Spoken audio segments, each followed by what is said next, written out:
بسم اللہ الرحمن الرحیم۔ السلام علیکم۔ معروف مذہبی سکالر حضرت ذوالفقار احمد نقشبندی نے اپنے ایک بیان میں کہا کہ حضور صلی اللہ علیہ وآلہ وسلم نے فرمایا کہ قرب قیامت میں لوگ اپنی بیویوں کے ساتھ زنا کریں گے۔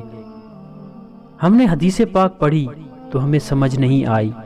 ہم نے اپنے استاد سے پوچھا کہ استاد جی اس کا کیا مطلب ہے کہ لوگ اپنی ہی بیوی سے زنا کریں گے؟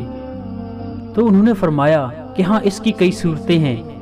ایک صورت تو اس کی یہ ہے کہ مرد یا عورت کوئی کفریہ بول دے اور نکاح ٹوٹ جائے اور ان کو اس کا پتہ ہی نہیں کہ نکاح ٹوٹ گیا ہے یا نہیں۔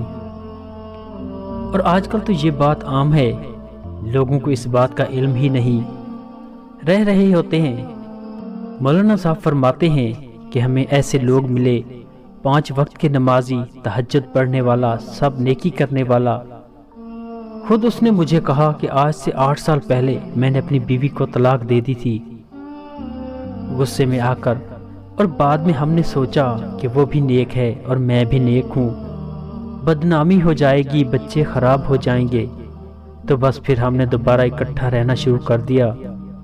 نہ رشتہ داروں کو پتہ، نہ علماء سے پوچھا، پھر میاں بیوی اکٹھے رہ رہے ہیں، ایک گھر ایک کمرے میں، تو یہ زنا کر رہے ہیں۔ قربان جائیں اس سچے نبی کی مبارک زبان پر جو 1400 سال پہلے وارن کر دیا تھا کہ قرب قیامت میں لوگ اپنی بیویوں سے زنا کریں گے۔